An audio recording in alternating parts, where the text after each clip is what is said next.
Early news में आप सभी का स्वागत है। आइए खबरें देखते हैं विस्तार से।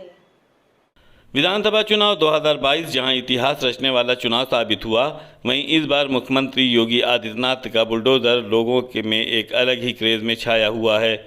चुनाव जीतने के बाद जहां लोगों ने बुलडोजर पर खड़े होकर जश्न मनाया, बुलडोजर की रैलियां निकाली, वहीं प्रयागराज में अब महिलाएं में भी बाबा के बुलडोजर का क्रेज दिखने लगा है।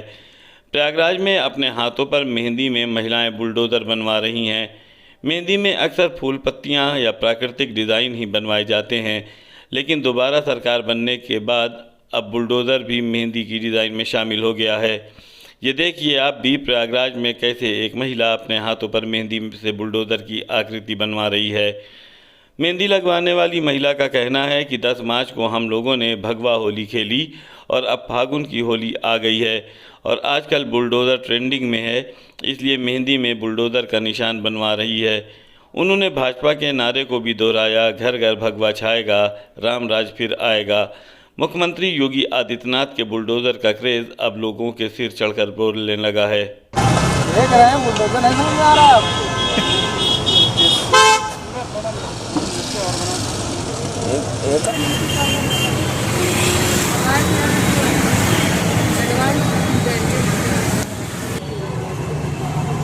मोबाइल का कैमरा काम करेगा?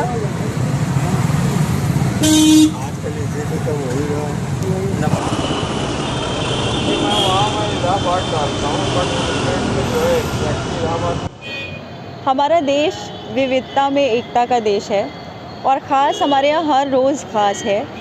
और अभी इस समय जैसा कि 10 मार्च को हम लोगों ने भगवा होली खेली है और अब फगवा होली खेलने का समय आ रहा है। रंगों का त्यौहार है और बहुत बड़ा उत्सव है हमारी भारतीय संस्कृति के लिए। तो हमारी भारतीय संस्कृति में जैसा कि महिलाएं रंगों से, कुमकुम से, मेहंदी से सेलिब्रेट करते हैं, तो रंगों का त्यौहार है। रंगों की गर्मी को दूर करने के लिए मेहंदी भी खूब प्रचलन में होती है और प्रचलन में जो चीज़ें हैं उसको करने में तो महिलाएं हमेशा आगे रहती हैं। इसलिए अभी ट्रेंडिंग में बुलडोज़र है, तो क्यों नहीं बुलडोज़र की मेहंदी लगवाई जाए और इस राम राज को सेलिब्रेट किया जाए। घर घर भगवा छाएगा, राम राज फिर आएगा। बुलडोज़र बाबा की जय। बुलडोज़र इन ट्रेंडिंग। होली में सिर्फ 4 दिन बाकी रह गए हैं। बाज़ार में होली की रंगत दिखने लगी है।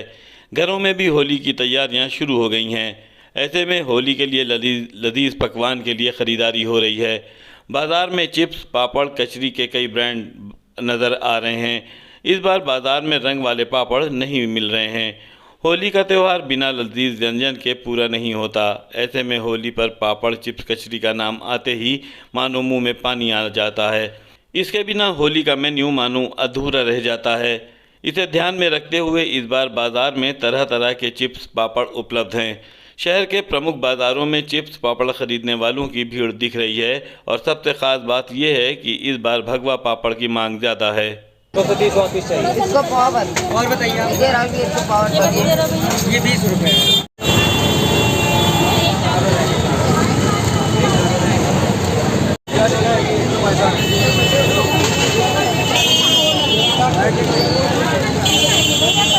मैंने यहाँ पे सभी प्रकार के पापड़ लिए, जिसमें चाइनीज़ पापड़ को छोड़ करके चाइनीज़ पापड़ का इस बार बहुत बुरी तरह से मतलब बहिष्कार किया गया है। यहाँ पर आज भगवा कलर के पापड़ जो हैं बहुत ज़्यादा डिमांड है भगवा कलर के पापड़ की। मैंने आलू की चिप्स, आलू के पापड़ और तरह तरह की वैरायटी के पापड़ खरीदे, जिसमें मैदे के पापड़ भी हैंडमेड आए हुए हैं, चूरी वगैरह भी डिफरेंट कलर के पापड़ यहाँ पर आए हुए हैं। वो सभी मैंने खरीदारी की उनकी। मैंने होममेड पापड़, आलू के पापड़ जो बने हुए हैं, चावल के जो आदमी घर में बनाते हैं, उनकी पापड़ की ज़्यादा खरीदारी करी है। पिछली बार तो कोरोना था, इसकी वजह से मार्केट काफ़ी सन्नाटा था। इस बार मार्केट में थोड़ा रश है और इस बार स्वदेशी आइटम में लोग ज़्यादा ध्यान दे रहे हैं और जो जितने भी चाइनीज़ आइटम है सबका लोग बहिष्कार कर रहे हैं। बिक्री तो इस बार ठीक है, पिछले साल की अपेक्षा इस बार बिक्री काफ़ी ठीक है। हाँ, भगवा कलर के पापड़ भी आए हैं और भी बहुत रंगीन आइटम भी आए हैं। जो इस समय तो जैसे आलू के पापड़ हैं, चावल के पापड़ हैं, जितने भी होममेड पापड़ हैं, घर के बने हुए पापड़ हैं, उसकी डिमांड ज़्यादा है। होली का हुड़दंग शुरू होने जा रहा है। बाज़ार में महंगे रंगों की दुकानें सजी हैं। होली का पर्व नज़दीक आते ही बाज़ार में तरह तरह के कृत्रिम रंगों में से सज जाता है। बाज़ार में महंगे और केमिकल युक्त रंगों की भरमार है। ऐसे में रंगों के चयन में सावधानी बरतने की ज़रूरत है। ज़रा सी चूक मुसीबत बन सकती है। केमिकल युक्त रंग चेहरे को ख़राब कर सकता है। रंगों की बात करें तो तमाम केमिकल युक्त रंग बाज़ार में मौजूद हैं। ये केमिकल शरीर की त्वचा व आँख के लिए बेहद ख़तरनाक हैं। बोरिक एसिड की बात करें तो इससे सिर के बाल कमज़ोर पड़ जाते हैं। वहीं अन्य केमिकल भी त्वचा व आँखों के लिए नुकसानदायक हैं। यदि रंग आँखों में चला जाए तो इससे रोशनी भी जा सकती है। अपनों को इस खतरे से बचाने के लिए होली पर हर्बल रंगों का इस्तेमाल कर सकते हैं। इससे त्वचा खराब नहीं होगी। देखिए, हर्बल कलर हमारे त्वचा के लिए बहुत अच्छा होता है और इसको भारतीय लोग इतनी मेहनत से बनाते हैं। हमें चाइनीज़ कलर का तो बिल्कुल पूर्ण रूप से बहिष्कार करना चाहिए और हर्बल प्रकृति के फूल, पुष्प और इन सबको सुखा करके बनाया जाता है, उसी का इस्तेमाल करना चाहिए, जो हमारे त्वचा के लिए भी बहुत अच्छा होता है और जो हमारे इस त्यौहार को और रंगीन बनाता है। चाइनीज़ का तो बहिष्कार वही है और जो कि बहुत अच्छा है, जो अब लोग भी इसके प्रति जागरूक हो रहे हैं। और दोस्तों, जैसा कि अभी फागुन का महीना चल रहा है और होली आने में भी 2-3 दिन बचे हैं। जैसा कि आप सब जानते हैं कि होली रंगों का त्यौहार है। इसमें लोग जमकर गुलाल और रंग से होली खेलते हैं। दोस्तों, साल भर में एक बार त्यौहार आता है। आप लोग खूब जम के होली खेलिए, लेकिन कुछ सावधानियां ज़रूरी है। आजकल जो मार्केट में जो जितने भी रंग आ रहे हैं वो ज़्यादातर सिंथेटिक होते हैं। इसमें ढेर सारे toxic metals and chemical use होते हैं, जैसे एस्बेस्टस, लेड, मरकरी और कुछ केमिकल्स यूज होते हैं जो स्किन में बहुत ज़्यादा एलर्जी करते हैं, इरिटेशन करते हैं। आँखों में पड़ गया तो आँखों में भी इरिटेशन करते हैं। कभी कभी रोशनी भी जाने का डर रहता है। दमा के मरीजों के लिए सांस के मरीजों के लिए दिक्कत होती है। दमा के मरीजों में सांस की समस्या बढ़ जाती है। और कुछ तो ऐसे मेटल्स होते हैं जो कार्सिनोजेनिक भी होते हैं। अतः आप लोगों से निवेदन है कि आप लोग केमिकल और जो सिंथेटिक और केमिकल जो कलर्स आते हैं और गुलाल आते हैं उनका उपयोग न करें। अगर आप देखेंगे तो नेचर ने भर भर के कलर्स दे रखे हैं। फागुन के महीने में अगर आप बाहर निकल जाएंगे तो चारों तरफ आपको रंग बिरंगे पेड़ पौधों पे फूल ही फूल नज़र आएंगे। हर तरह के कलर मिल जाएंगे। तो हमारे पुराने ज़माने में जो लोग होली खेलते थे तो जो नेचुरल कलर है वही यूज करते थे। जैसे अभी इस समय बाहर जाएंगे तो टेसू, जिसको पलास कहते हैं, इतना सुंदर फूल लगता है। उसका पाउडर, उसका ड्राई करके पाउडर बना लेते थे, उससे होली खेलते थे। टर्मरिक, हल्दी, उससे खेलते थे। चंदन है, सैंडलवुड, उसके पाउडर से, और भी ढेर सारे जितने भी फ्लावर्स हैं उसको ड्राई करके उसका पेस्ट या पाउडर बना के उससे होली खेलते थे। तो इसलिए आप लोगों से निवेदन है कि आप लोग कोशिश करिए घर में जो बने हुए कलर है उसको यूज करें और मार्केट में हार्मफुल केमिकल और मेटल से बने हुए जितने भी कलर हैं उसको अवॉइड करें। हाँ, ये कि कुछ ब्रांडेड जो कलर्स आते हैं वो डाई कुछ यूज करते हैं जो सेफ डाई होती है, जिनसे मेडिसिन्स बनाते हैं हम लोग। मेडिसिन बनाने में जो कलर यूज होता है डाई, वो काफ़ी सेफ होते हैं। तो जो ब्रांडेड कुछ आते हैं कलर वो रिलेटिवली सेफ होते हैं। तो मार्केट में जब भी आप जाएं तो आप थोड़ा सा देखें कि कौन सा कलर आपके लिए हार्मफुल है और कौन सा सही है। तो आप जम के होली खेलें, सही कलर का उपयोग करें और सावधानी के साथ होली खेलें। सीओ राजकुमार त्रिपाठी नशे के सौदागरों के लिए काल बने हुए हैं। वो किसी भी कीमत पर सोनभद्र को नशीले पदार्थों से मुक्त कराना चाहते हैं।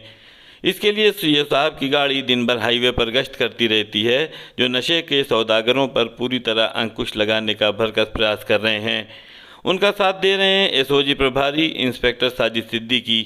लगातार की जा रही धरपकड़ के दौरान लग्जरी ज़ाइलो कार से भारी मात्रा में गांजा बरामद किया गया। साथ ही 2 तस्कर भी एसओजी के हत्थे चढ़े। इसके साथ ही सीओसीटी की अगुवाई में एसओजी प्रभारी साजिद सिद्दीकी ने 4 लाख रुपए कीमत की रॉबर्टगंज कोतवाली क्षेत्र में हीरोइन भी पकड़ा। साथ ही 2 हीरोइन के सौदागर भी एसओजी के हत्थे चढ़े। बरामद हीरोइन की अनुमानित कीमत अंतर्राष्ट्रीय बाजार के हिसाब से तकरीबन 4 लाख रुपए आंकी जा रही है। सोनभद्र से समर सैम की रिपोर्ट। जनपद सोनभद्र पुलिस की क्राइम ब्रांच थाना चौपन की संयुक्त टीम द्वारा एक गुप्त सूचना के आधार पर 2 अभियुक्तों को एक जाइलो कार के साथ गिरफ्तार किया गया है, जिनके पास अवैध रूप से ले जा रहे 40 किलोग्राम गांजा थी जिसको कि बरामद किया गया है। हमारी क्राइम ब्रांच को ये जानकारी मिली थी कि उड़ीसा की ओर से एक जाइलो कार से गांजा को अवैध तरीके से ले जाया जा रहा है। इस सूचना पर ये कार्रवाई की गई है और इसमें 2 अभियुक्तों को गिरफ्तार किया गया है। जिनको गिरफ्तार किया गया है उनके नाम अरविंद कुमार यादव पुत्र राजनाथ यादव निवासी औरिहार खुर्द थाना सैदपुर और दूसरा सुनील यादव पुत्र पारसनाथ यादव निवासी ग्राम राजनपुर सैदपुर थाना सैदपुर जनपद गाजीपुर है। ये गांजा ये लोग उड़ीसा से लेकर के आ रहे थे और इसको गाजीपुर ले जा रहे थे और इनसे पूछताछ हुई है तो इनका कहना है कि ये गाजीपुर में इसको खपाते थे। जो कार्रवाई हुई है ये कल शाम को हुई है और इसमें आज मुलजिमों को जेल भेजा गया। खबरों का सिलसिला यूं ही जारी रहेगा। आप हमारे YouTube चैनल को लाइक कीजिए, सब्सक्राइब कीजिए और शेयर कीजिए और आप देखते रहिए अर्ली न्यूज। नमस्कार।